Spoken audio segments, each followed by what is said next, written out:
we laid her to rest, and now we have to find justice. And the cops are working really hard at doing it, the detectives, but I know that they need help because there's certain people that don't want to talk to cops. They're just, I don't know. I don't know why. I just knew that there was some way we had to get out and reach people. But just think about if it was your sister or a family member of yours, what you would be doing to trying to find who did this to them, and there were so many bullets on the ground that could have hit other people. They have no idea what I've lost, what her family's lost, and protecting these people. And until it happens to them, I don't know if they'll ever understand, but they have to get to the point where enough is enough.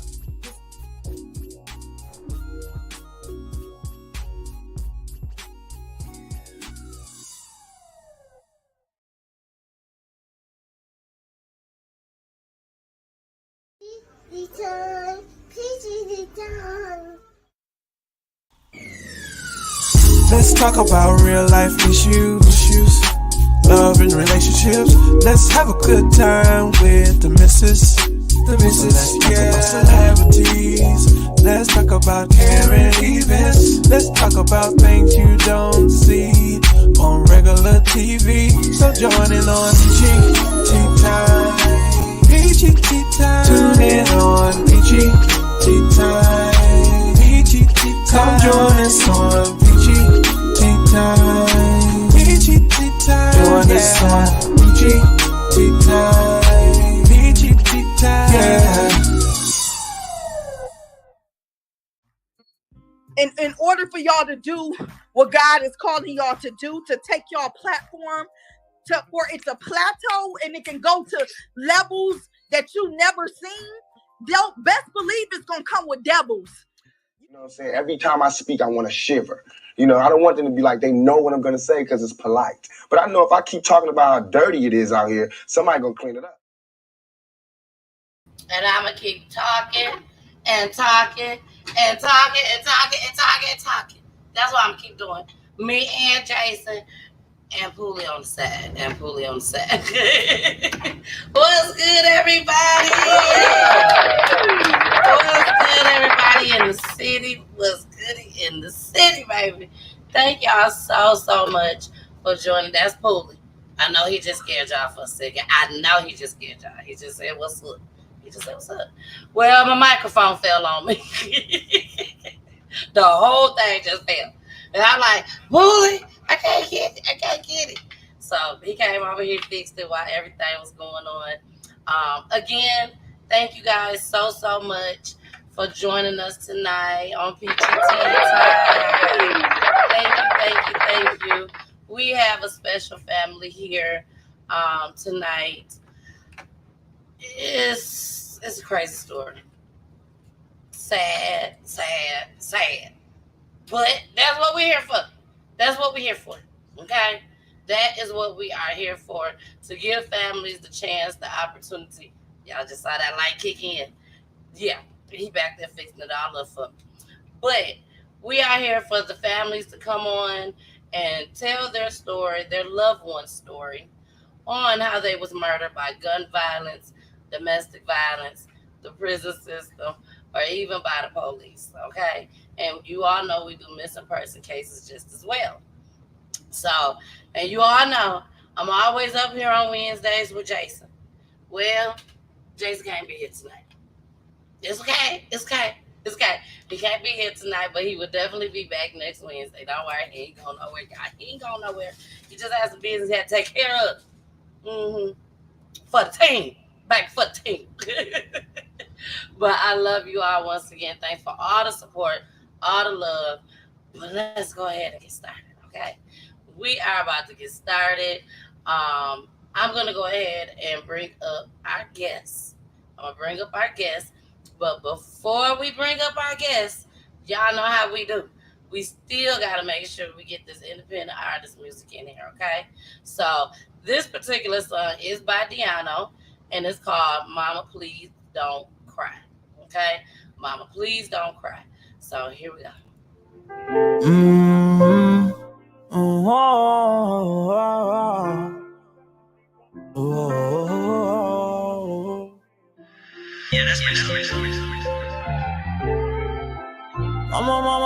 gon' cry, we gon' be alright.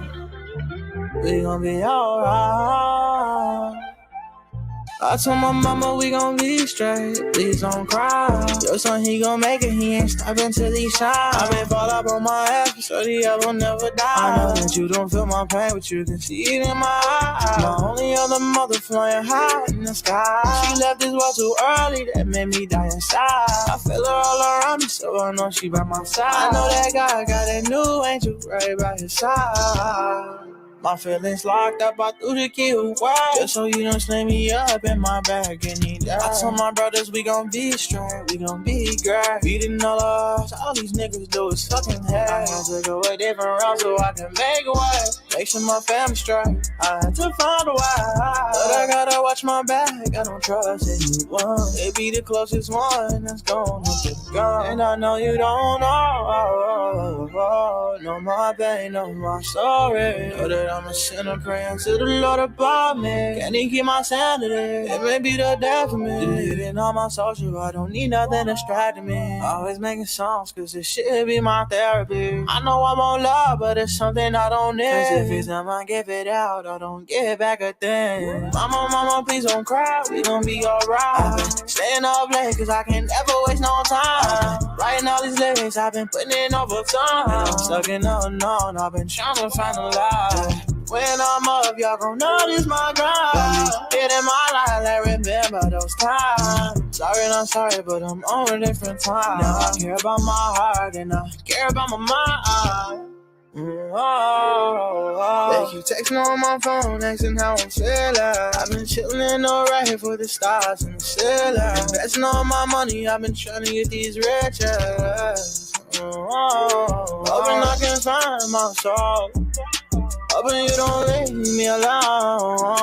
Hoping I stay up on the road. Whoa, I'm flying across the world, wishing you was with me. Motivation going down, so I hope that you can feel me. I don't give no fuck about no haters on my back straight. I just want my parents in the hill so they can realize and they can kick back. And I'm praying to Allah, hoping I get that. I don't want them in no pain no more, but that glass can be half empty, half full. No, mama, please don't cry, we gon' be alright. Staying up late, cause I can never waste no time. Writing all these lyrics, I've been putting in overtime. I'm stuck in the unknown, I've been trying to find a lie. When I'm up, y'all gon' notice my grind. Hitting my line, I remember those times. Sorry, not sorry, but I'm on a different time. Now I care about my heart and I care about my mind.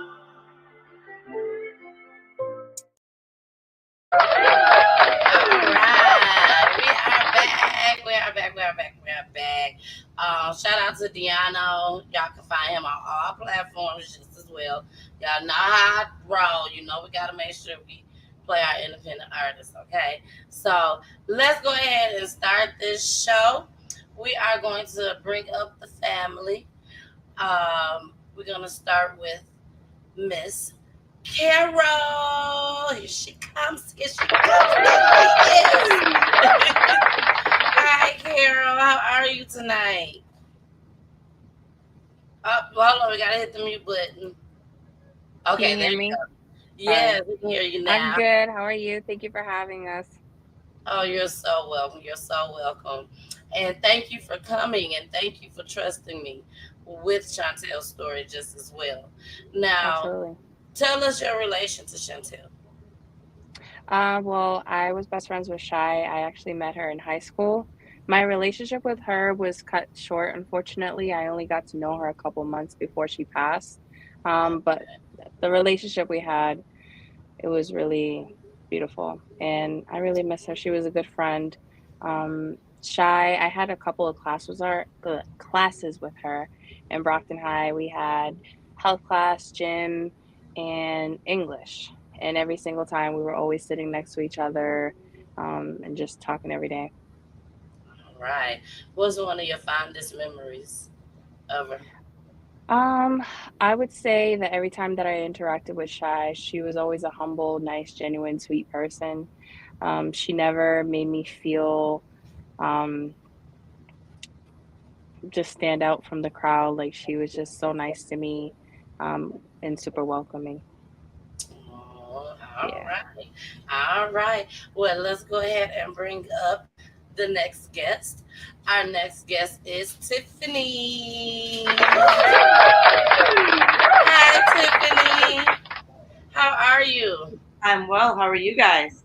I am wonderful. You ladies look absolutely beautiful tonight. Let me may I add that Thank you. just as Thank well. you. Yes. Now, Tiffany, let everybody know what's your relationship I'm to Tiffany. I'm Shy. Well, I'm older. calling Shy right along with y'all. Now, Yep. her nickname is Shy, but her name is Chantel. Yep. Now, go ahead, Tiffany. I'm Chantel's older sister. Okay, okay, Miss Older Sister. All right. Even though Now, I'm a little big sister.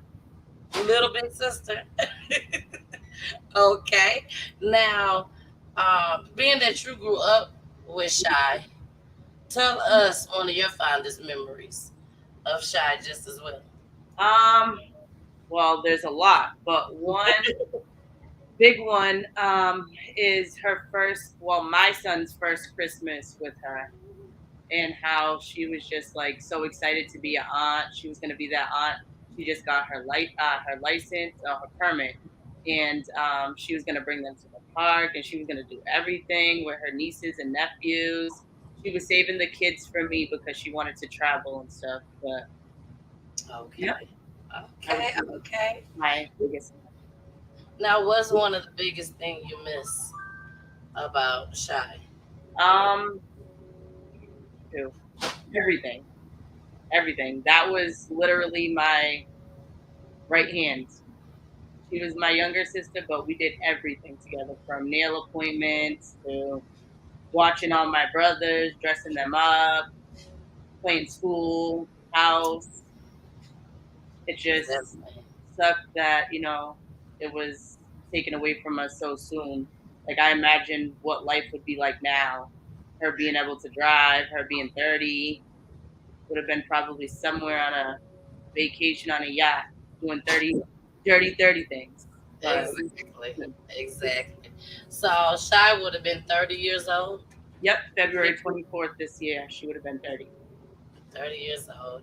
And she was 16 16 at the when she time. was murdered. Yep. Okay. Well, we're going to go ahead and bring up the queen, her mother, Miss Stephanie.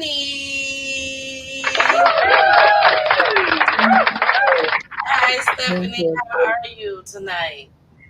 I'm good. Thank you. Thank you for having us. You're Really so appreciate this. welcome. You are Yeah. so welcome. First and foremost, my condolences to you, um, and of course to the you two just as well, Tiffany and Carol. Um, but my heart goes out to you so much. This was a lot. This Yeah. was a lot. We spoke about it. We messaged about it. I did my own additional research just as well. You sent me a lot of information just as well. This was a lot to take in as a mother.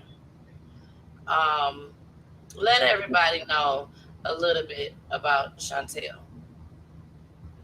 She's Shy was very it was she was very loving, very caring, very nurturing. She was so young and she acted like the mother. Her nickname to me was Mom because she was always that mother, like just mother henning things when she was small, all the way up till she was older. She was very wise for her small years, um, very compassionate with animals. Just there was a light about her, and I always thought it was just me. Like, oh, I'm her mom. That's why I see that. I used to park outside the school waiting for her to come out, and I'd see all the kids come out. And then when she came out, there'd just be like this glow as she walked down the stairs. I was like, oh, there's my daughter.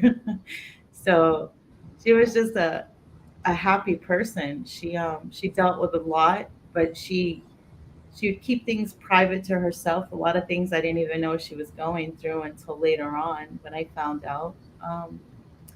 She was just a really good person to have in your corner all the way around the boards, no matter if you're a friend, family. boyfriend, whatever. She was just that person you wanted in your corner. Okay. So, Now, did Shy have any additional siblings besides Tiffany? well, from me, no, but we were an integrated family. She had what her little brothers couldn't tell her any difference. So, but just from me, she was the only one. So it was kind of She like was I had the her too when I was 18. So we kind of grew up together. I was a young mom, and we were on our own together. So we had a. I was grooming her to be able to be on her own in case anything ever happened to me. So she grew up really fast in so many sense. only. Yeah. Okay. Now, take us back. Take us back. And I just want you to, just take your time. We ain't in no rush. I want you to be able to get everything out. I Yeah. don't know if you have been on a podcast before to where you actually been able to just tell however you feel, because nothing's gonna be edited over here, unless you tell me to, Stephanie. If you tell me to take something out, I take it out. Don't even worry about it. Okay. But besides that, I won't do no editing. Whatever you want to come out and talk about is completely up to you tonight.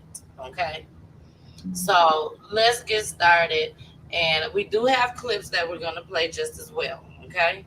But take us back to, I want to go back to when Shy was like, let's say her being late 15, before going into 16.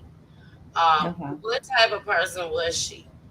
I know you said she was a good child and everything, but Tiffany, when she's out, not around mom, what type of person was she? Was she out all the time? Just as well.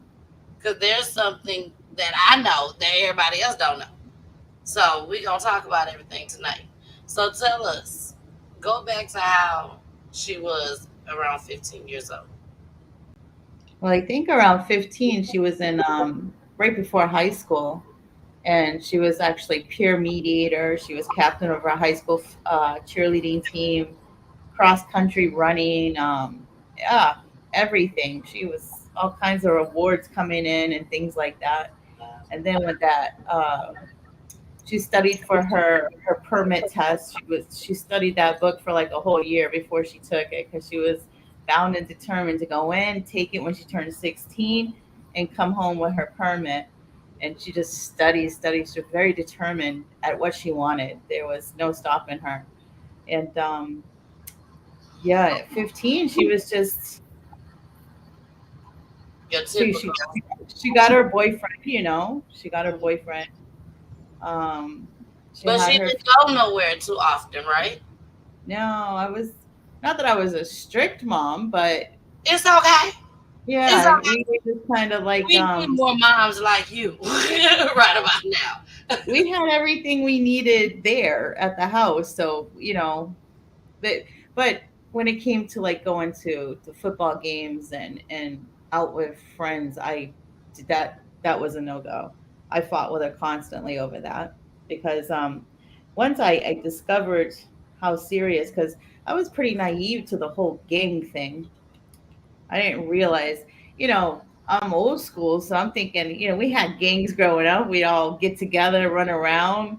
You know, we didn't. There was no shooting each other. There was no jumping one another. We were just a group of kids having fun together. So Exactly. when I'm thinking gangs, I'm not thinking on the sense of that this is the extent of it. So Exactly. once I realized through her boyfriend, I was like, "Ooh, yeah, this is pretty serious." So we have to, he came to our house and we made sure that he got home safe and stuff like that. Because if you have a girl, you know that once they find love, they'll chase that, you know. They sure So will. I wasn't Yep. having that. So he came and he actually lived with us and stuff like that because I didn't want her. I know what I was doing when I had my boyfriend, sneaking out and stuff like this. And I just couldn't imagine her doing that. And like I said, it was me and her, and this was her house just as much as it was my house. And she may have been like 15, but my daughter carried herself with a lot more years behind her than that.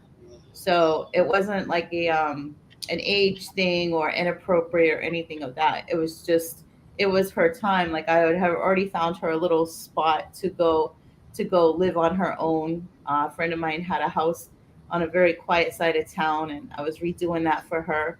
I actually started her a little boutique, so she was selling women's clothes through her boutique, so she would have her own job and her own funds, and just something to give her responsibility and you know hers. I wanted to create a producer, not a consumer, and I wanted her to understand and be raised different than what I was and have something when she got a little older. So that's Exactly. what she was doing when she was 15. She And, was when she was 15, she was like designing her own. She was like a fashionista. She would design her own clothes and make these little rip belly shirts or cut off, the tops to make it go over her arms and stuff. And like she was like the popular girl because, pretty long hair, nice little butt. So she Mhm. was like the popular girl, but what made her different is like she wasn't into like the gangs and stuff. She was into like sticking up for people like Carol that were bullied and stuff. Like she would face the girls and be like, "Well, if you really want to fight her for no reason, you're gonna fight me before you fight her." Like she was like that love it. type of person. Like she didn't care if it would get her in trouble with her mom or nothing. Like she wasn't like she would stand up to bullies. She's like, "Well, I don't care. I'm gonna do what I do." Do what I do. Exactly, exactly. Now, when she got the boyfriend and he moved in and everything, was you aware of any type of gang activity with him? I was aware of it. We had he was shot in the head probably Tiff, how long was that before Shy got shot? A month? Was it a month? Only a Yeah, month? yeah, a month. Because we had to push back her Sweet 16 because of that. Yeah. Yeah. Oh yeah. Gosh, geez. Shy had got shot. No, No, Her her boyfriend. boyfriend was shot in the head. He was actually shot in the head, leaving a program to pick up a check to go buy her a Valentine's Day gift, and they shot him in the head. Uh, and I remember I was at the store working on it, and she called me frantic that Katano had been shot. So we just like kind of rushed over there. She was already running down the street towards the hospital, and she stuck by his side and helped him recuperate. Katano, he changed a lot. He was, what I've learned from being involved now is that a lot of these young men and women aren't in gangs because they're just bad kids. It's the fact that they have no outlets, they have nobody at home, so they find amongst each other like some kind of like, like family, almost Yep. family. Yep. So that's what I've learned. And we learned that a lot of these young men have no male role models in the house, no fathers, Exactly. no uncles, no nothing like that to help them understand how to deal with their emotions and not to act on them, because that's what makes these young men dangerous, is the fact that they have no control over their emotions and they're acting upon them so quickly, and this is why they're shooting and causing all this stuff. So I we've agree. done a lot of work in our community with that type of issues. We've done some shows and stuff trying to bring awareness for gang and gun violence. But yeah, he changed everything. He went to work with her every day. He was never like out in the streets. But being a part of a gang, you also concur their debts. You concur their problems. So it doesn't matter what he was doing or what he wasn't doing. It was just the fact he was a known affiliate with particular gangs now becomes your problem. So no matter what they done, it's as if you done it too. So I appreciate that, Stephanie, because One thing that I always pray for when it comes to peachy tea time is for my guests to come on here, feel comfortable, and that's the main thing. Feel comfortable, speak the truth, speak from the heart, because at the end of the day, even though Shy is not here with us right now, and I know you'll give anything to bring her back, but you are helping somebody tonight by bringing awareness. Right. You have, please don't blame yourself at all. These are the questions that I be wanting to know. I'm sure the viewers would like to know. Trust and believe, there's plenty parents that has been through a lot out there in this world. A lot. So I thank you. I thank you. I thank you for that. Because I'm sure you're gonna help somebody's mama out here tonight. Thank you. That's Yeah. I feel that it's all in service right now. That's what I dedicate my she's not here. We can't celebrate. We can't live every day interacting, but what I can do is dedicate myself in service of my daughter. And that's what I do. I do it out here too in Cape Verde. There's things that I do in my daughter's name. During the pandemic here, we it hit Africa really hard because people just simple hustles like people out in the street that sell their fruits and their vegetables.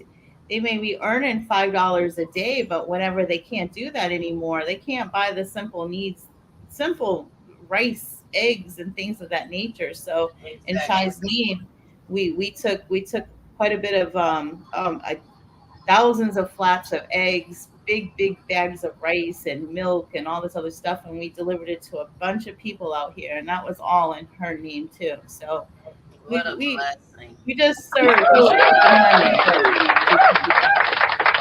That's a blessing right there. Okay, let's go ahead and get started and let us know. Take us back to the day you got that call that something happened with Shy. Well, on that day, it was a really very nice day outside. It's April 25th, so it was in between cold weather and warm weather up in New England, and we were outside of the store doing the outside. We finished the inside, so we what do you call that? Landscape the outside, put in a little walkway, flowers, and she really worked hard that day. So she wanted to go. We finished work, and the boys were over the house. I don't remember who was there. I think it was Jordan and Munyo.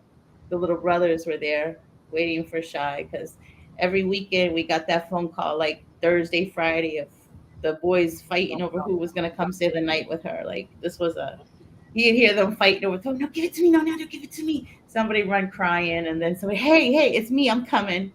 So that was what happened, and they were And this there, was and in Brockton, right? Yep. Brockton, yeah, Brockton. Brockton, yeah, Okay.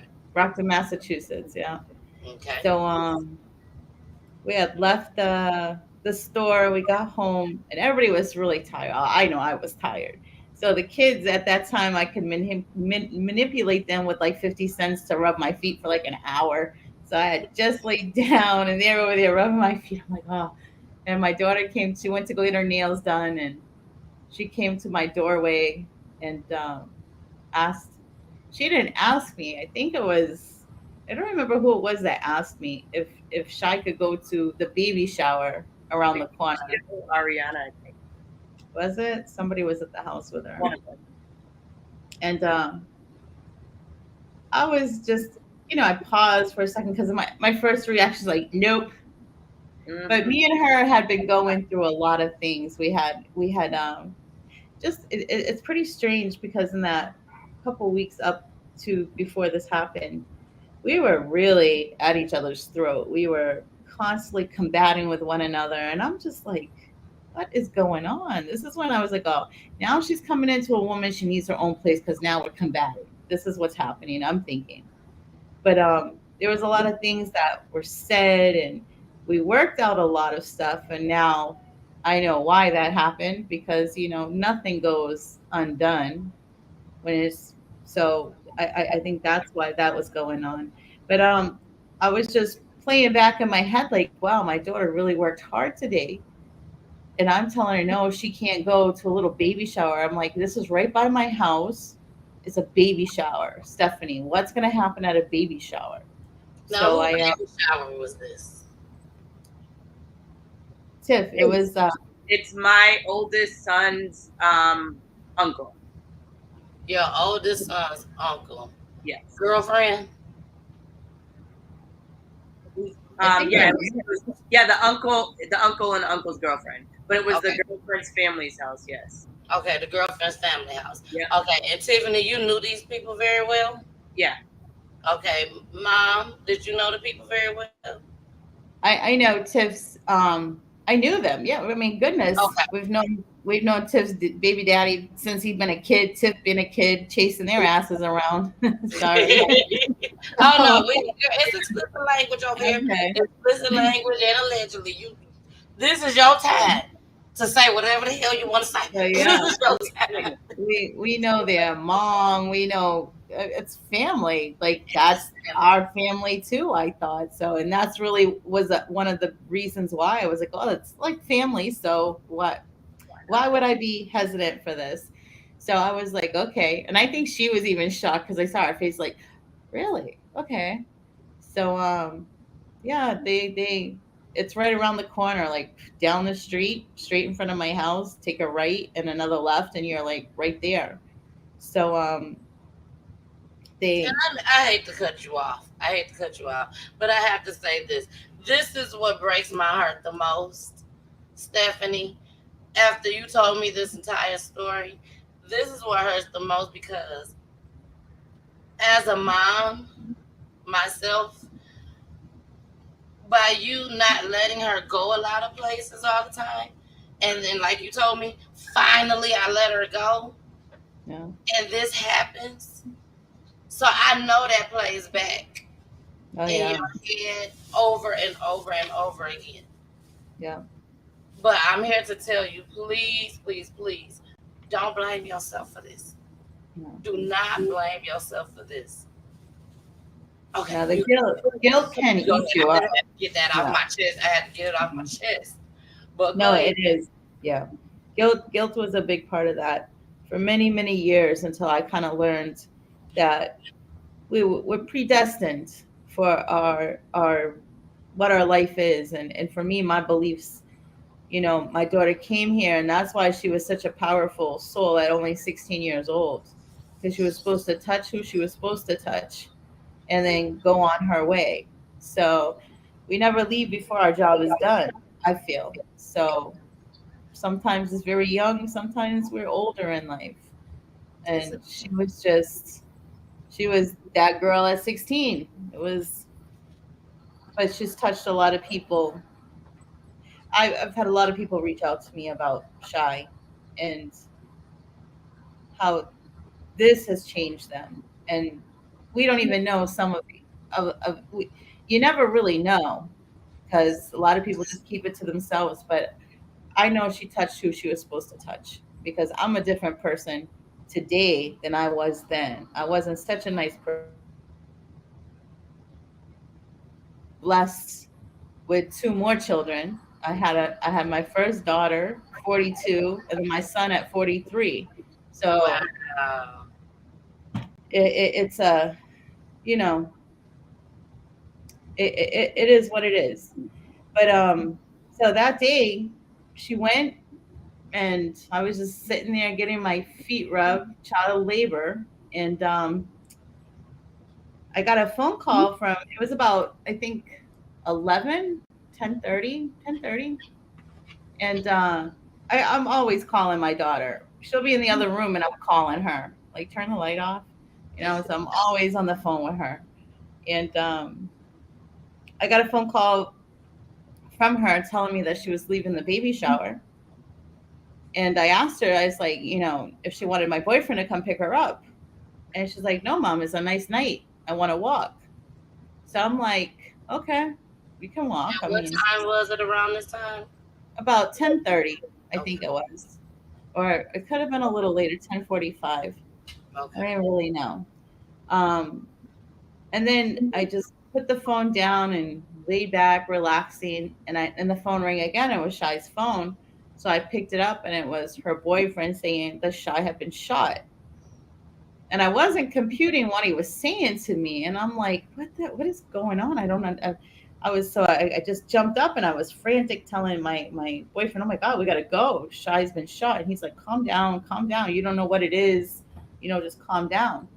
So I just got dressed and we drove over there. Again, it was right down by my house. So it was just right around the corner. And when we got there, we just pulled right up in front of the house. And everybody's just kind of standing around. You can tell like everybody's in shock. Everybody's just kind of standing around. And my daughter's laying in the driveway. She's the only one not standing around. And she's not moving. She's not talking. I'm trying to talk to her and she's not responding. I could just sit there and scream and talk to God. That's all I remember doing. Because in my head, I'm like, you can't move her because you don't know if you moving her is going to hurt her more. And that's all I kept saying in my head. Don't move her, because we were right there. We could have grabbed her, put her in the car and went to the hospital with her, because the ambulance just never came. They never came. It was, I don't even know when the ambulance came. It was so long. Wasn't it even like 30 minutes, 20 minutes or something after? Yeah, it was like 23 minutes, I believe, because they said that they were getting the wrong address. They were getting Addison Street instead of Addison Ave, and there's literally a fire department at the end of that street. Yeah, and that's what I just kept yelling. Somebody called the ambulance. I was like, we did. I remember that, but I just didn't move her because I just like I couldn't like be up on her and hold her. You see a lot of people, oh my baby. I couldn't do that because I just felt that how afraid I was, and the state I was in, I was going to hurt her, because they always say gunshot victims, you don't move them because you could lodge the bullet or something like that. Yeah.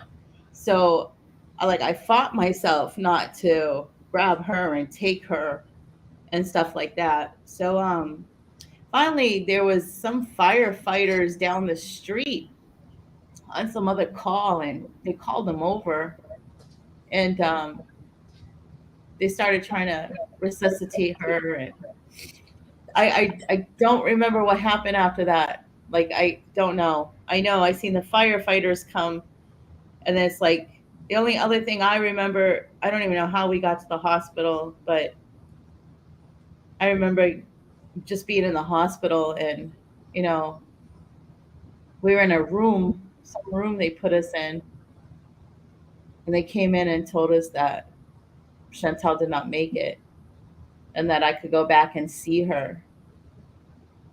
And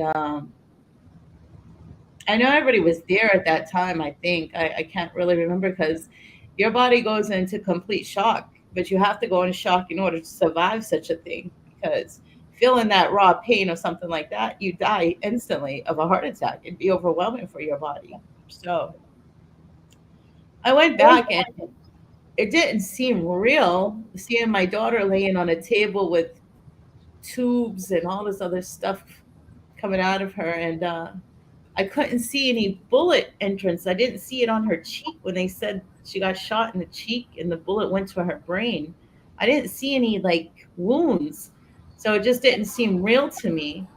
I just felt like she was sleeping. She looked like she was sleeping. But the one thing that just kept sticking in my head was she had blood on her tooth. And I kept thinking, like, man, those teeth I sat and watched come in since she's been a little girl, like those little tiny teeth, losing them, coming into big teeth. It just, the teeth is what got me, that blood on her tooth. And I had to go home. I couldn't take her home with me. And then after that, my house was empty, and life changed forever after then. So Stephanie, let's go to you. So give Stephanie. Stephanie, I'm so proud of you. Stephanie, I could just feel Like you just like I gotta keep going. I gotta keep going. I gotta keep going. I know that was hard for you just to come out here and tell us this. So I'm gonna let you go ahead and relax a little bit. Tiffany, let us know, and I'm gonna get to you too, Carol. Let us know where was you at? Where were you at? And when you got the call and what happened? So I was living in Houston at the time, so I was on Belmont Street in Brockton, headed home, and I actually got the phone call. My aunt called me, and the way Cape Verdeans, when somebody passes away, they kind of will do like this chanting, crying, and she was just like yelling my sister's name and wasn't telling me anything. So I'm like rushing to get over there, running red lights, everything. So I finally get there and the streets closed off. So I had to park on the street that's like parallel to that street and walk over. And when I went over, I remember them all telling me, like, yeah, you guys have to back up. It's considered a crime scene. And I was like, well, I just need to see my sister. I need to see my sister. And everybody's like trying to hold me back and stuff. And I see them putting her, like, the angle that I had, I could see the ambulance and they were putting her in, but I couldn't see her. I just seen her when they put her in, and then I seen her foot, and I seen them doing the like machine to try to resuscitate her, and I seen her foot just jolt, and then her white flip flop fall off, and then there was a bunch of commotion. They were trying to clear us all out. So I got in my car. I went to the hospital. I was trying to get in, and they were telling me, no, you can't, nobody can see her right now. We're working on her. We're working on her. Nurses were like, she's fine. We're working on her. And then I just remember like blacking out. Wanted to fight and kill everybody at the time. People that weren't even there for that. I just kind of went into, like Steph said, like a shock. And then they had us in the room, and I remember the doctor coming out and telling us to all sit down. And then they told us the news. They took Steph back. Steph went with my aunt, and I believe it was my mom back there. And I just kept asking, like, can I just see my sister? Can I see my sister? My mom was like, I don't think it's a good idea. I don't think you should go back there. I just wanted to see her. Wouldn't leave the hospital. Then obviously they had police to come, escort everybody out, because everybody was kind of like in a shock, anger type mindset. Yeah. Moment. Okay, Carol, let us know. How did you find out about this? Can you hear me? Yes, we can hear you. Okay, so when that happened, Shai wasn't in school anymore, so I found out through a friend that texted me around like 1 or 2 in the morning that night, letting me know that Shai had got shot. And when I heard that, I was so scared and confused, like, why would that even happen to her? And I remember calling her, and obviously, it was going to voicemail. And by the next day, when I went to school, everyone was just talking about it and crying and just confused, a lot of questions, no answers. And I didn't know Shai's family personally. I wasn't, connected with them up until after many months after the funeral. I reached out to Stephanie and I just wanted to connect with her and try to see if there's anything I could do to help for Shai. That's Yeah. so sweet of you, baby. That's so sweet of you. Yeah. Yes. So, okay, so this has happened. She's gone, Stephanie. Um, let's get into some of these videos, okay? Let's get into some of these videos. And then we're going to go back to what I was about to say. Here we go. We laid her to rest, and now we have to find justice. And the cops are working really hard at doing it, the detectives. But I know that they need help because there's certain people that don't want to talk to cops. They're just, I don't know. I don't know why. I just knew that there was some way we had to get out and reach people. So I just came with the idea to do the flyers. And after we buried her, the next day, one thing at a time. I couldn't do too many things at one time. So, but just think about if it was your sister or a family member of yours, what you would be doing to try to find who did this to them, you know? And they, oh yeah, and then they just keep going. They don't really think. I feel offended because I feel like they're protecting murderers. And why would you want to do that? Because, you know, Chantel was shot 2 times. And there were so many bullets on the ground that could have hit other people. They have no idea what I've lost, what her family's lost. And protecting these people. And until it happens to them, I don't know if they'll ever understand, but they have to get to the point where enough is enough.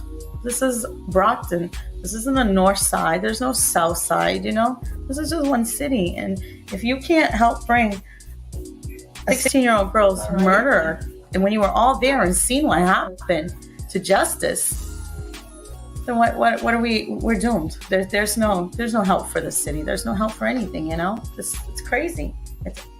Why? I don't ask why she was taken. I ask why nobody comes forward to help her. And I'm not going to stop being in the street every day, and her family as well, putting up flyers until we find who did this to her. And I don't care if it's 1 year, 2 years, 3 years. I don't care. As long as I have a breath in my body. Everybody else might get tired of it, but I won't. Yes. All right. Now, this happened April 25th, 2009. And just like you said on that video, you are here talking about your daughter in 2023. Right. Now, have the police caught everyone that did this?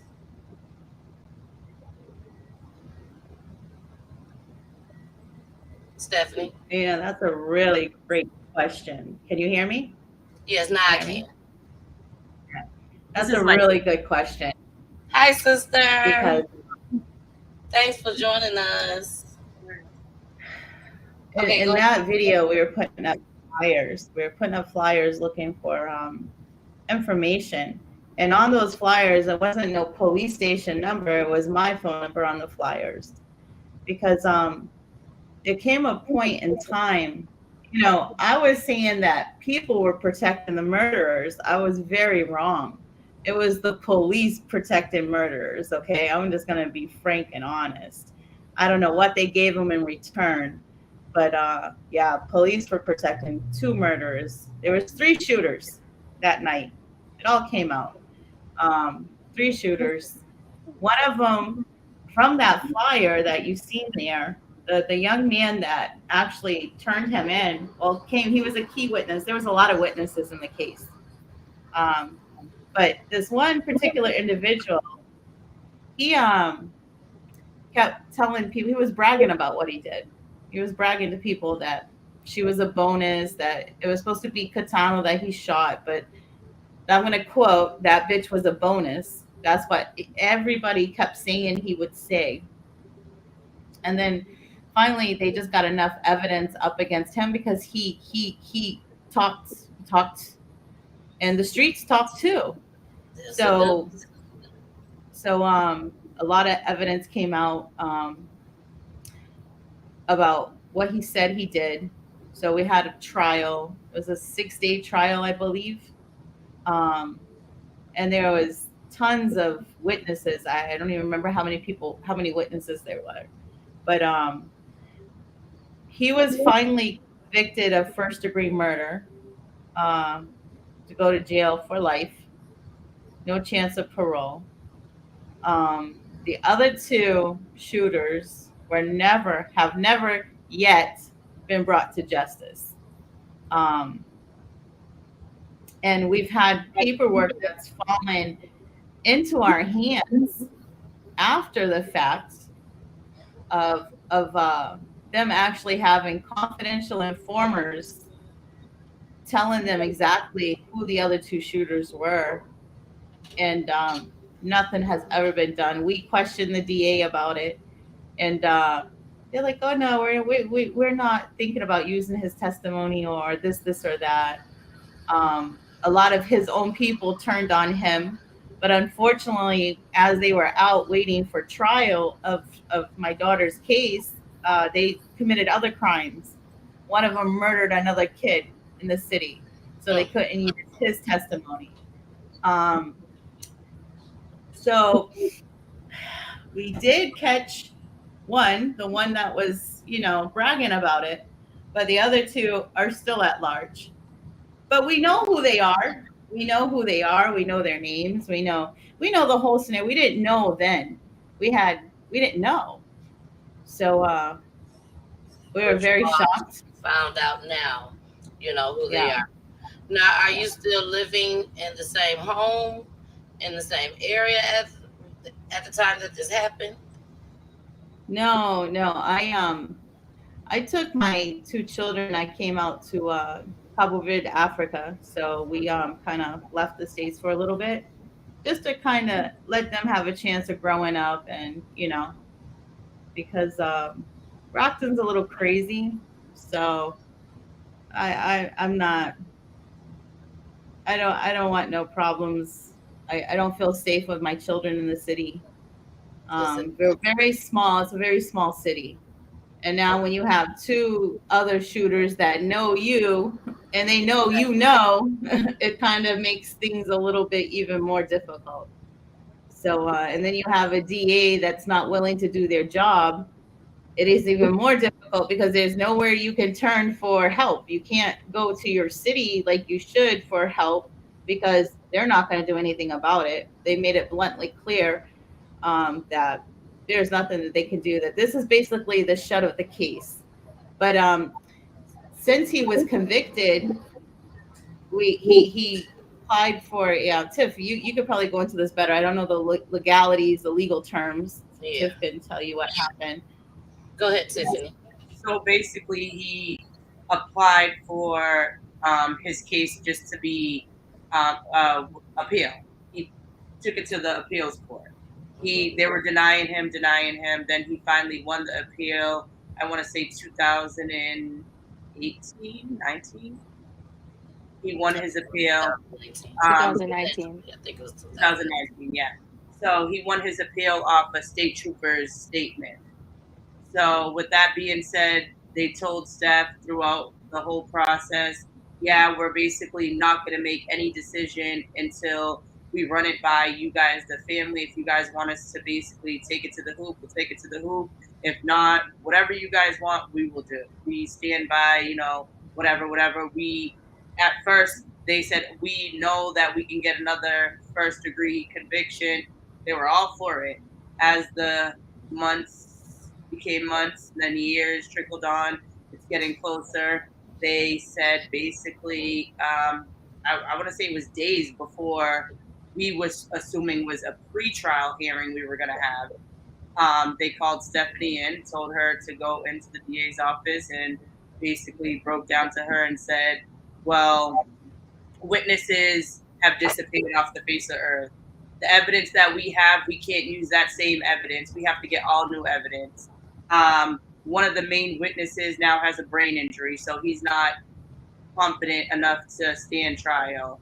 They had 101 excuses on why it wasn't going to go, and their boss, which is Timothy Cruz, says this is not a strong case, so he can't bring it to trial, basically. So they had to make a deal with him. And the deal they were giving him was 10 years, I believe, 10 or 15 years manslaughter. And after Steph wrote her impact statement, what is it, impact statement at that point? I don't know. Whatever statement, the judge took it under advisement and then gave him the max that it could hold is 19 years. He's been in for 13. So Wow. he'll be home in 6 years. Now, I read some of the articles just as well. And one of the things that stood out to me, you all, was like Tiffany was stating, he filed an appeal. When he filed that appeal, they stated that one of the state troopers had lied. They had lied, and being that they had lied, they had to overturn the case. Yeah. And then that's how he was able to get the 19 years, right? Right. You said 19, yeah, 19 years. Um, that is shocking, especially being that he was going around saying he did it. You guys convicted him for life without the chance of parole, and then you overturn it and just give him 19 years. That And how long had he been in there before they overturned it? 10 years. yeah. That whole entire that's the lead state police detective on Chantel's case too. He really, I felt at the time, went really hard for Shy, because when we were out in the street putting up flyers, and if you know, we were in everybody's face. Like we decorated in front of his house every telephone pole, because we knew right off the bat who it was. We were told who it was. One of the shooters. We weren't told who the other ones were, just him. So we know it's Brockton small. We all know where everybody lives. So we went down his street, and every telephone pole from where we could reach to the bottom, we just plastered Shy's face on it. So every time he walked out the house or walked down his street, he saw her face. And the street his gang was on, we did the same thing there. All the other gangs that were affiliated with them that was a part of this, because it was during the trial, it came out that there was a meeting done as to what was going to happen, that they were going to go get them. They were going to shoot this person, that person. So this was like there was a setup girl at the party that knew the shooter had a problem with Shy's boyfriend, and called him particularly to tell him that Shy's boyfriend was at that party. So there was a setup girl. There was. This came out in court. This came out in court. This was all part of court. Did they take her in?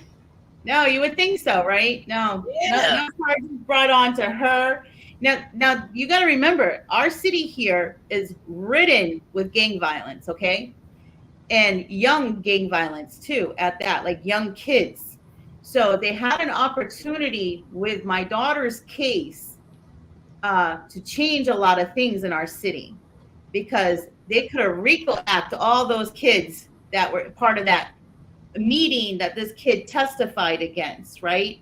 They could have brought her in, showed like, okay, this is what happens to setup girls that get people killed. Exactly. You had an opportunity to show the city, especially the young kids, that listen, this is a no-go in our city. But because we have an encumbered example.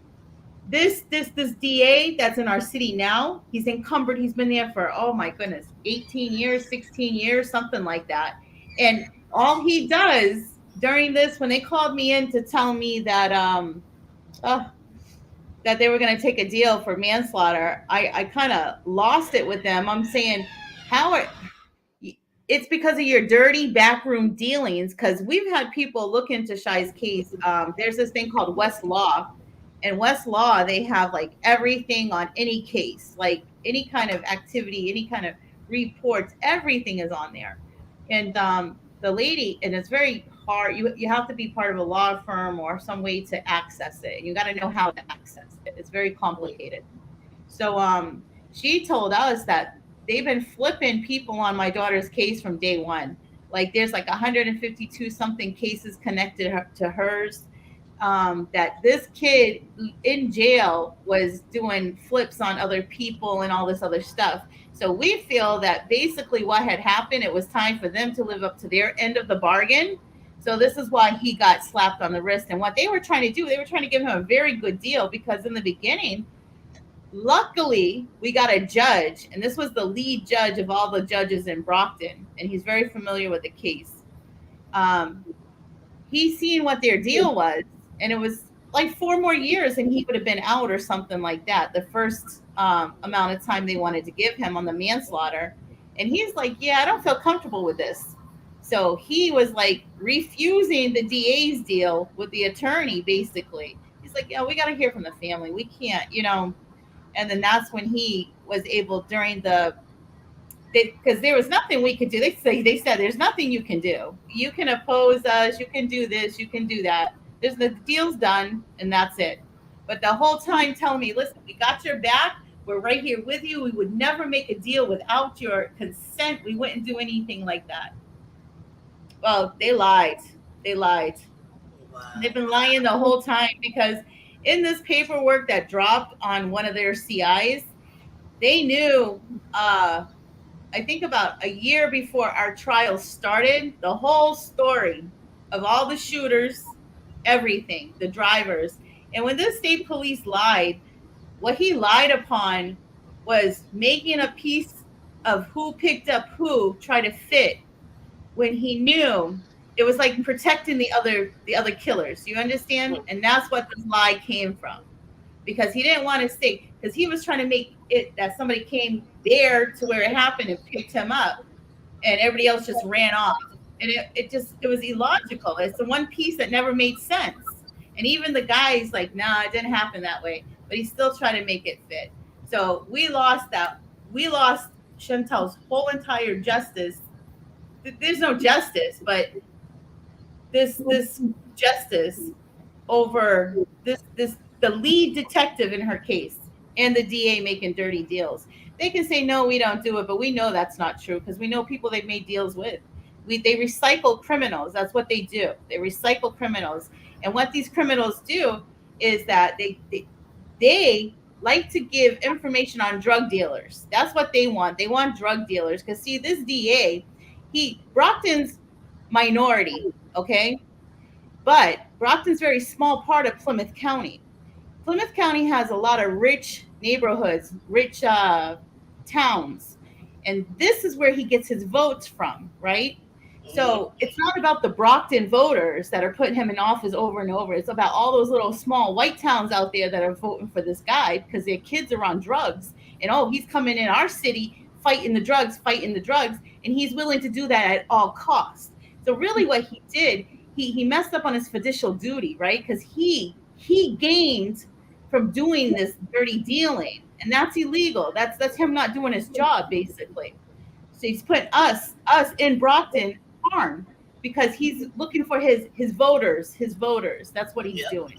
That's why he's encumbered for so long, right? He's been doing the same thing years and years and years and years, and he's still in office doing the same thing years. We still have high murder rates in the city.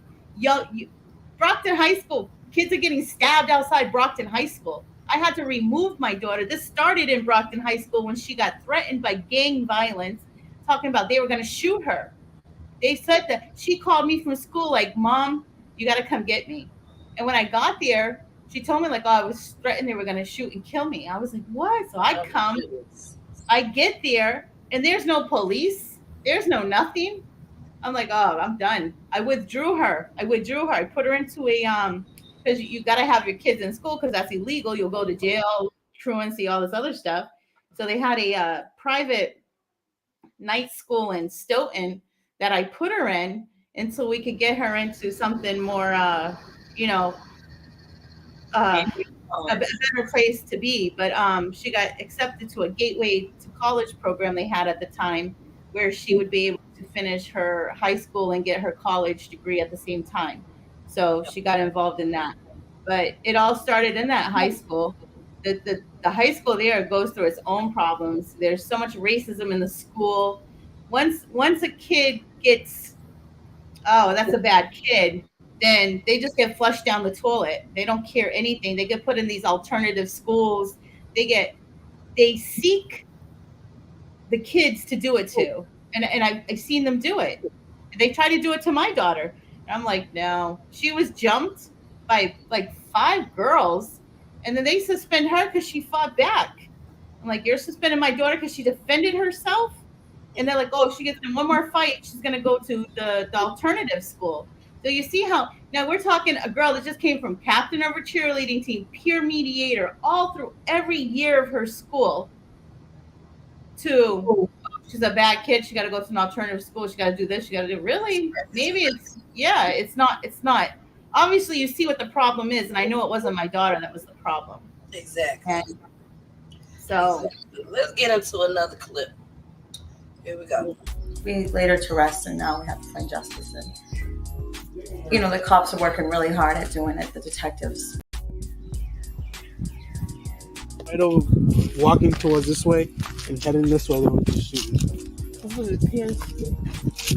And there's bullet holes in their house, their windows.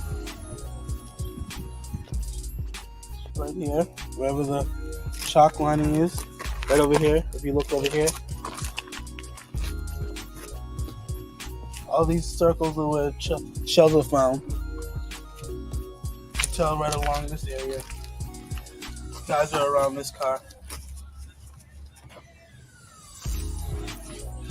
And also in the back of the car. I mean, you can see the fingerprints of where they were. I mean, there was just enough space. There's just enough space for them to get in between here, duck down and shoot and run.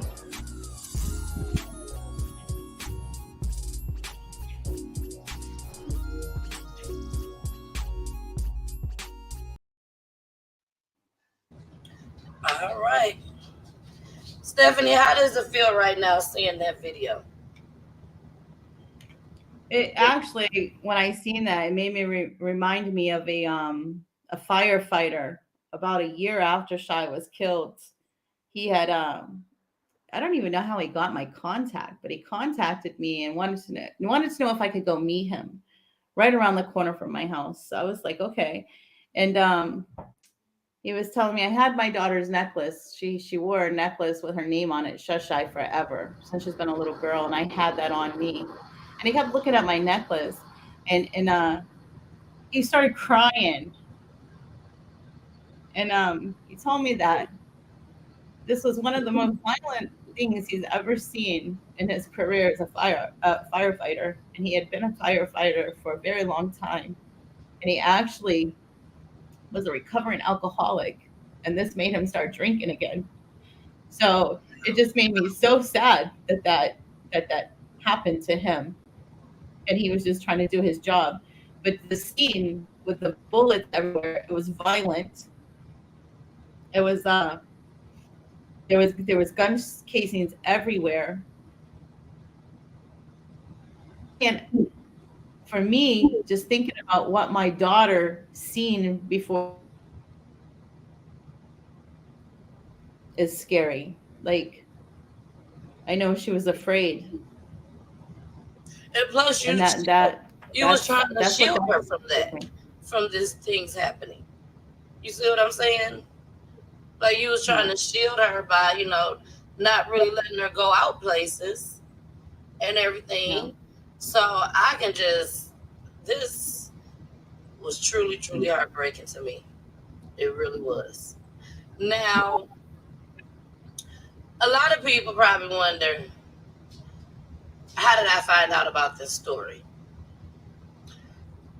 This has been an ongoing thing, Tiffany, because I reached out to Tiffany. No. And I reached out to Tiffany because I was just doing my job, looking for clips, and I ran across a clip. And I'm finna play this clip for y'all.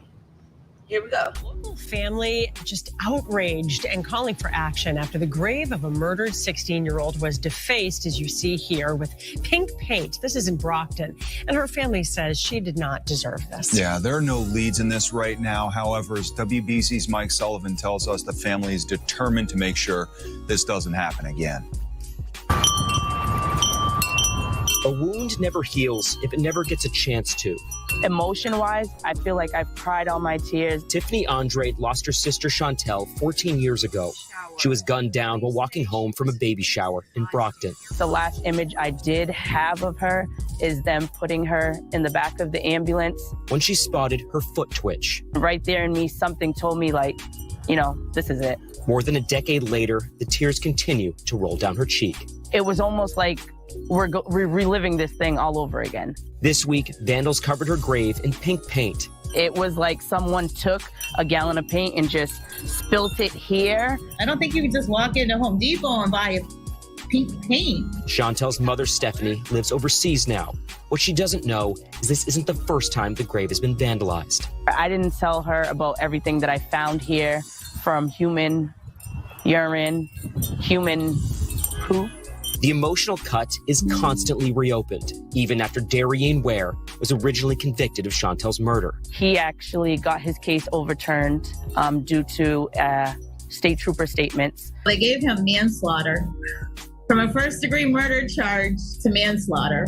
It's still fresh to her. In Stephanie's absence, Andre and her friends began scrubbing away this latest setback. There was one of Shai's friends here. He was cleaning it with a razor. Moving forward, they're trying to have her body removed and cremated. And then we started looking into the price of it.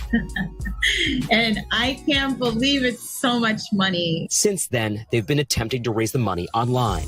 We just want her to be at peace, and this is not peace. Perhaps she will find it at home with family. In Brockton, I'm Mike Sullivan, WBZ News.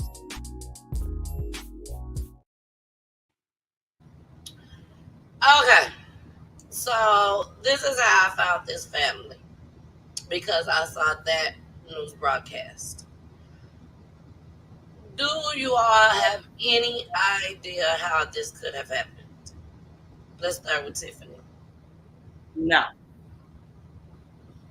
And for it being on the exact day of her anniversary, it's something me in particular, since we all every year would get together, but you know, Steph's now in Cape Verde, so me and my siblings and Carol, my in-laws, my little circle that I have, every year, birthday, anniversary, we go up there. Anniversary is usually nice outside April, so I do the whole cemetery over. I'll do different designs, do different color mulches. She likes bugs and flowers and like rainbow colors, so I always make it like bright, get nice lights.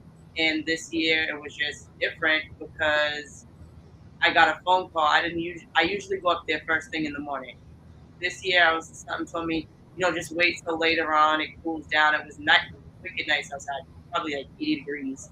And I'm like, yeah, I'll go up there later. And I got a phone call from my cousin, Ariana, and she was like, well, is this like something like the theme that you're doing this year or something? Because I do crazy stuff. We went up there one year, we'll decorate rocks, like paint them, put like little stuff on them, bring it to other people's stone, and then leave a bunch around Shy. So I'm like, no, why? And she's like, look. And she showed me it, and I really didn't have anything to say. I was more in like a shock, like, really? Again? So I went up there, and when I went up there, one of Shy's friends was there, and he was like cleaning it off with a razor, just trying to like peel it away. It was still wet. So you could tell that somebody did it, like it was fresh. So somebody did it hours before. So I asked the cemetery people, they said that they were up there until about 3:34, and it wasn't like that. There was another mother that was up there. We asked around. I walked around the cemetery. I looked inside like the bushes, and it's like areas that they haven't taken down, like trees and stuff yet. It's like people throw trash and stuff. So I'm looking to see if I see any cans of paint or whatever. I'm just trying to figure out who, why. 14 years later, it's the date. And after cleaning it, we stayed there pretty much all night till like midnight, trying to get it. I was like, well, I'm not going to leave. I'm not going to be able to sleep until I get it clean, at least most of it. So we stayed there doing it, and I called Steph later that night, and I was just like, I think it's time that like she didn't get justice. So she wanted to be cremated. We talked about it before, like just in like general conversation. How about people that get cremated and vice versa? So she wanted to be cremated and put in the ocean, but I think at that time, like our dad's side of the family, they're Cape Verdean, so they're old school, and they're like, to cremate a young girl like that, you just don't do things like that. And Steph was not really in the mindset to like make that type of decision at that time and point. So it went with, Steph bought a plot there. She was going to be there. And, Steph, when it was her time, she'll be there with Shy. So that later that night, I called Steph and I was just like, I might not reach a lot of people. It might take us some time, but I'm going to start a GoFundMe and we're going to get her out of there. She didn't get justice. I mean, to grant her last wish, which is to be in the ocean, is something that she deserves. And whether it takes me a year, 2 years, 3 years to raise this money to get her out of there, I'm going to do it. And I'm not going to stop until I do it. I know that's right. Okay, it looks like, yeah, I didn't know if it was a mistake or the accident or not, but we have someone here, which is my co-host. He came, he's here, and this is Jason. Yeah. What up, though, ladies? How y'all doing? Yeah, so we have Miss Stephanie, which is Chantel's mom, down in the corner. We have her sister, Tiffany, on the other side of her, and that's Tiffany's sister sitting next to her. And then we have Chantel's friend, Carol, at the top next to you. Hello, how you guys doing? Good. Good. Well, thank you for being on. My apologies for being behind, but we here today now. Exactly. You made it. She said you made it. Now, did you hear? Have you been briefed in on any of this? A little bit. I've been watching a little bit. Okay, good. So I just showed the clip on how someone came out and vandalized the headstone, and this is how I ended up finding out about the family, because I saw that news broadcast. Right. So they don't know who actually has done it at this time. When did this happen? When did you know this on April 25th? April 25th. Wow. On April 25th. I was actually at Home Depot because I was getting new mulch colors and I was going to go to Party City and get balloons and stuff. And when my cousin FaceTimed me to show me that, I just went up, like, I forgot everything and just went over there. Wow. Stephanie, how did you feel when you got the word on this? Because this was your first time ever knowing that something, that means that it had been vandalized, correct? Oh yeah, I didn't know that any of that ever transpired. This right here though, I didn't get angry. What I saw was opportunity. I said, you know what? This is actually beneficial because there's still 2 killers out there that didn't get caught. Maybe this right here, because time has changed now. And what kept playing in my head, some jealous girlfriend, some ex-girlfriend is going to start talking. And I just felt like this was going to help bring like those killers to justice. I mean, for Shy. So this is what I saw of that pink paint, actually. Exactly. And that's one thing Jason says a lot on the show, when we have these type of stories, that someone's watching. Yeah. Someone's always watching. Me and Jason has witnessed that as well on my show, that people be watching, and you just never know what's gonna happen and what's gonna occur. Like you said, Stephanie, time has passed. People talk. That's right. Somebody that said something to some little girl. They have grown up now, and they're thinking about this. Right. It has not left their brain. Jason, anything you want to say? Because we're about to get into our commercial, and then we're going to do the tribute. Is there anything you want to say before that? First and foremost, sorry for you guys' loss, and then having to, walk through this kind of emotions again. Not only the murder of the young lady, but now the vandalism. You know what I'm saying? Like that, all that brings up and stirs up so much more energy that you guys weren't probably even looking for. Right? You're just celebrating life. And so I'm sorry that this is upon you. This energy is upon you. I ask that, universe bring you back to that positive world and that positive light for this young lady. But secondly, like you just said, hell yeah, they watching. So whoever did it, whoever know who did it, is watching this show right now. You know what I'm saying? They tapped in because they're like, oh, they talking about us. Oh yeah, you know what I'm saying? Like everybody want that notoriety some way, whether it's bad or good. So to whoever's out there and whoever is listening, somebody else gonna say something, and yeah, you gonna get caught, and yeah, it's gonna be on your head. You know what I mean? So deal with it now or deal with it later. It's up to you, but it's gonna get dealt with. So good luck. You know what I mean? Exactly. So let's go ahead, y'all. We're going to get into this commercial break right quick. After the commercial break, we are going to get into the tribute. So with that being said, if you do happen to know something about this story and you are keeping it to yourself and you just don't know if you should tell or not, do me a favor. Please do me one favor. Stay on and watch the tribute. And then we'll see how you feel after the tribute, okay? Thank you. That was a PSA. So let's get to this commercial. Stephanie, Tiffany's sister, Carol, if you got something that you need to run and do right quick, potty break, whatever, now's the time to do it, okay? Already. Yeah. Hi, everybody. It's your girl, the missus with the kisses, baby.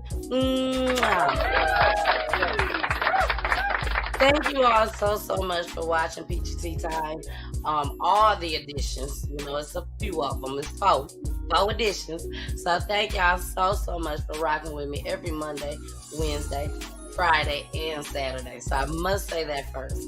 Now, Saginaw, I'm gonna need y'all to stand y'all asses up. Stand up, Saginaw, stand up. Yes, I have a special surprise for everyone that's in Saginaw, Michigan. I have someone here that is going to help me, my friend.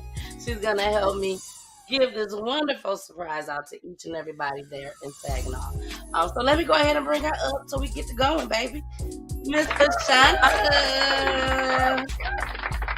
Hey, Fashanta, boo. How are you, gorgeous? Good. How are you, Neil? I am wonderful. Yeah, y'all know all my peoples back at home in Saginaw, they do not call me Miss Peachy or the Mrs. unless they met me on the show, okay? Now, me and Fashanta, we go way back, baby. Way back into time, okay? So she definitely calls me Tanisha. But Fashanta, I'm so glad that you're here with me today.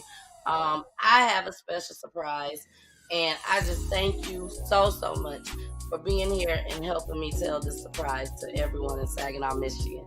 Now, let's get started. Fashanta, I reached out to Fashanta and I had a bright idea. And as you guys can see, Fashanta has a company and it's by the name of Yard Greetings R Us. Fashanta, can you please tell us a little bit about Yard Greetings R Us? So Yard Greetings R Us is a yard sign company that creates yard signs for any occasion. And let me tell you something. Most recently, I had a request for a yard sign for a divorce. This particular lady was celebrating a divorce. So when I tell you it's a company that was set up for any occasion, it will be for any occasion. So with that being said, Saginaw, you all will be getting, for the month of June, July, and August, your family will be getting a memorial in your yard.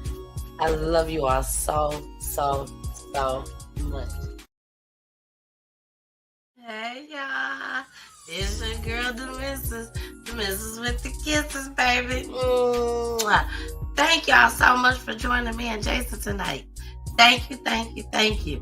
And if we got a special guest, thank you, special guest. I thank you for coming and sharing your story. But y'all make sure y'all watch us each and every Wednesday, okay? Each and every Wednesday, 9:00 p.m. Eastern Time. Where you said? You said where? Roku TV, Facebook, YouTube, and also Twitch, baby. Twitch. Make sure you subscribe to my YouTube channel, Peachy Tea Time spelled with a Y. And make sure you also follow me on all the other platforms just as well. Thank you so much for joining us each and every Wednesday, 9 o'clock p.m. Eastern Time. Back to the show we go, baby. We going back. Bye. All right, we are back. We are about to start the tribute. I brought Stephanie, Carol, and Tiffany down just in case they want to go get some tissue right now. They go ahead and get that together. Jason. Tell them a little bit about these tributes that we finna show them, because I don't think that the folks out there that know something that don't say nothing, I don't think they understand what they finna see right now. Man, so the most heartfelt, poured into, loving dedication to some of the most heartfelt people that was on this earth. We're gonna, you know what I'm saying? We're gonna give a light, a moment, a shine to, a beloved soul that was here, that you took away from us. You know what I'm saying? With some hateful act, with some careless, understanding. So yeah, go ahead and sit back, relax. Take all this on in. Look at this beautiful young lady as she used to be. Here we go.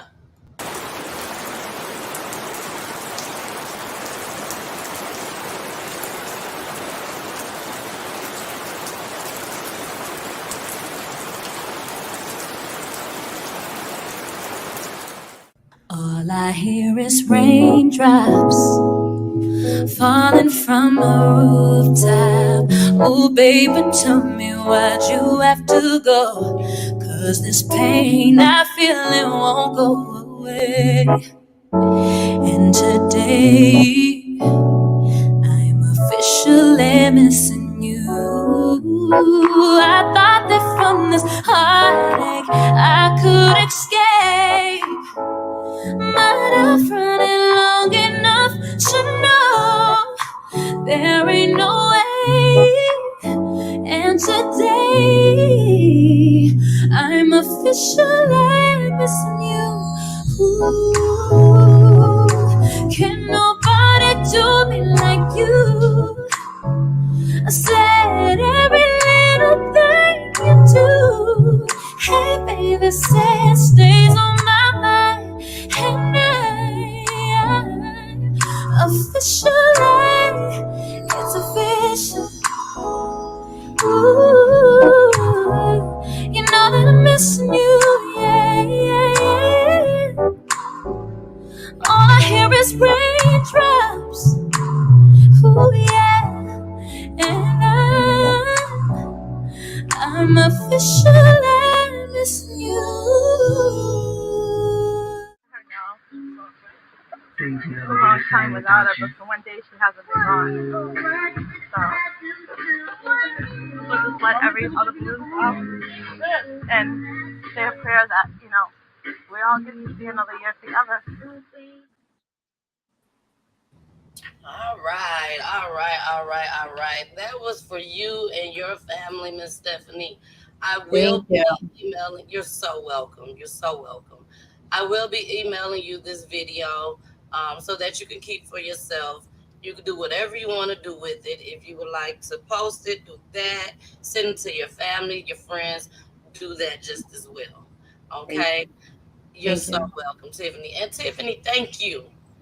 You could have taken my message and just tossed it over to the side.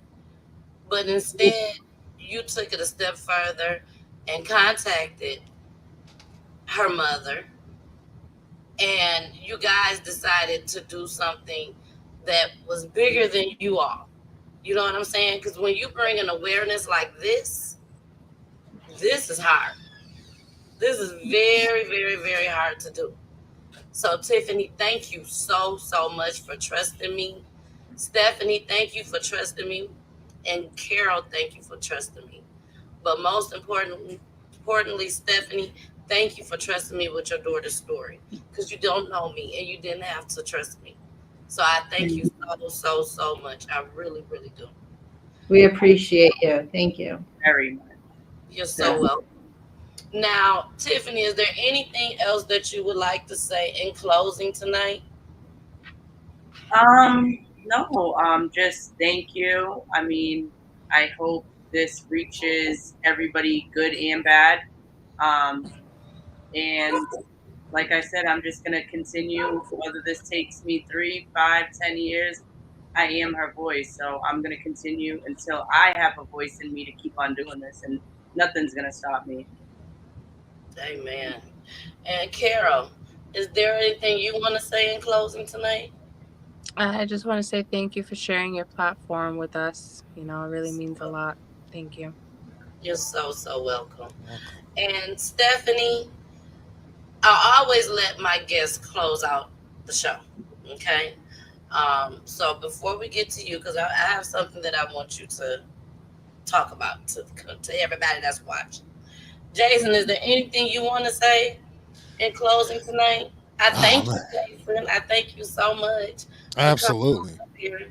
Right. My apologies for the tardiness, but again, it's the heartfelt. It's being here in support of not only my host, you know, so my co-partner, but here for you guys too as well as a family. So I try my best to make sure that I'm always here to support you guys beyond what we do here as well. So if you guys have any kind of questions or want to use another platform, you are more than welcome to use mine as well to get the word out. So if you have any materials or things that you want the public to see, just you know what I'm saying, keep in contact with us here at CTV. Excuse me, at BGT time, and we will coordinate things with my platform as well.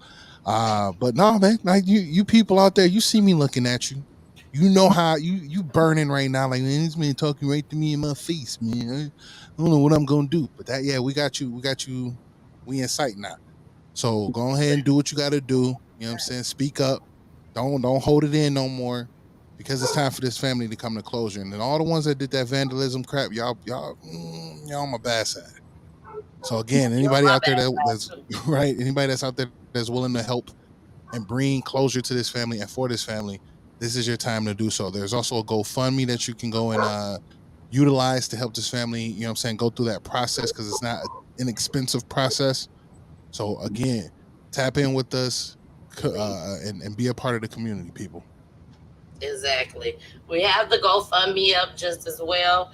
Please, please, please, if you can donate, please donate to this family. They can definitely use it. We don't know if something like this gonna happen again. We're just being honest. We don't know. We pray that it don't. Yeah, So if exactly. something like this happens again, at least they'll have some funds and stuff to go out right away and fix it right away or whatever they need the money for.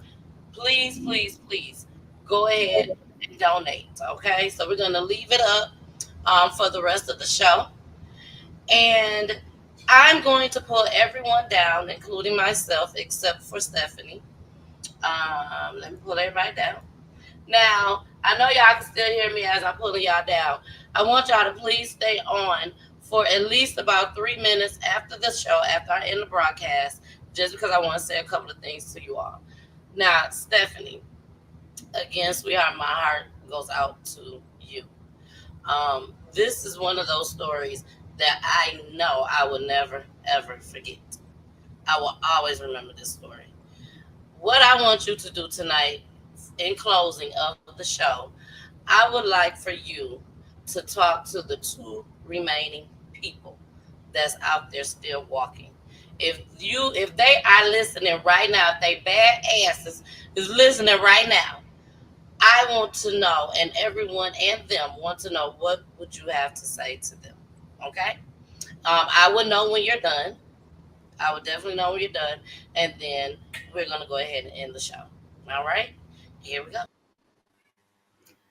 What I would say to you guys is that now that we're all older and you probably have children of your own, tonight when you tuck them into bed, think about that being a casket and somebody had taken their life. So you're responsible for me putting my daughter in a casket. You're responsible for taking her life away from all of her siblings and all of her nieces and nephews that never got to meet her. You're responsible for taking her from her brother and her sister that she never got to meet. You're responsible for breaking my life. I've never been the same. There's not a day that goes by I don't feel my daughter with me, because I think that would be the overwhelming, that would be the end of me. I've dedicated my life to service in name of my daughter, to show my children and to show others, this is how much I love her. This is how much I give for her. I give me for her. And if you're watching with hopes, I know there's no hopes of you turning yourself in. I know that's not going to happen. But hopes that we build enough evidence to come get you. Have a good night.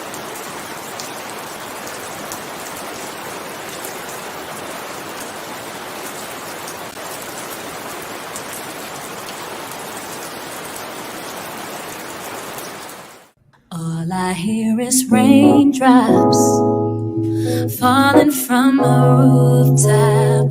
Oh, baby, tell me why'd you have to go? 'Cause this pain I feel it won't go away. And today I'm officially missing you. I thought that from this heartache I could escape. But I've run it long enough to know there ain't no way. And today I'm officially missing you. Ooh, can nobody do me like you? I said every little thing you do. Hey baby, say it stays on my mind. And I officially, it's official. Ooh, you know that I'm missing you, yeah, yeah, yeah. All I hear is raindrops. Ooh, yeah. And I'm officially missing you.